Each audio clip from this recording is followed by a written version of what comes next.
Ang video natin ngayon is basic shadow boxing para sa mga baguhan. Kasi napakadaming nalilito pagdating sa shadow boxing. Yung iba, suntok lang ng suntok, walang patutunguhan. Tandaan nyo, kapag nag-shadow boxing kayo, dapat meron kayong goal. Ano yung goal? Sa shadow boxing, may dalawa tayong goal, di ba? Isang offense, tsaka isang defense. Importante ito lalong-lalo na sa mga baguhan. Nahin natin yung shadow boxing for offense. Alam niyo naman yung basic na shadow boxing, di ba? Kung di mo pa alam, i-review natin ng konti lang. Okay ba yun? Shadow boxing ka, imagine mo, meron dyan line sa gitna. Pa-cross yan. So, ang pinaka-target mo lang, yung pinaka-gitna ng cross. So, kung magpa-punch ka, hindi pwede yung sumusobra ka sa gilid.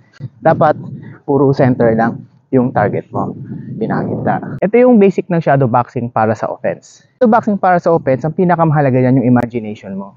Aminin natin, karamihan sa atin, hindi alam kung paano makipag-sparring, di ba? Kung hindi mo nga alam kung paano gagawin mo, example, yung kalaban mo, nakatayo sa harapan mo, di mo nga alam paano ka atake, tama ba o mali? Lalo na kapag bago ka pa lang.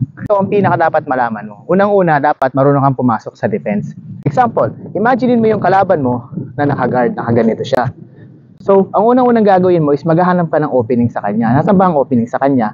So, ang opening is ito. So, pag shadow boxing ka, example, the opening, 1, sa body, sa head, sa body. So, imaginein mo, yung kalaban mo, sa harap mo is nakaganito. So, paano mo ipapasok? So, 1, 2, 3. Yan. Yan yung pinaka-basic. Just for example naman, nakaganyan yung kalaban mo. Ganyan siya. So, paano mo titirahin? Paano ka papasok? Example, maghahanap ka ng butas. So, imaginein mo yung butas ng kalaban mo. Just for example, dito. So, example, tira ka ng forward na hook, sabay uppercut, sabay jab sa katawan, sabay straight. So, ulit. 1, 2, jab, sabay straight. Ganoon lang yung paggamit ng shadow boxing pagdating sa offense. Kapag sanay ka na, example, hagard ka. So, imagine mo lang yung kalaban mo, nakagard. Mas maganda kung mag-shadow boxing ka sa harap ng salamin para mas makita mo siya, mas ma-imaginein mo. Kasi ang unang-unang kalaban mo dyan yung sarili mo eh. So, imagine mo siya sa salamin. Example, kalaban mo nakaganyan.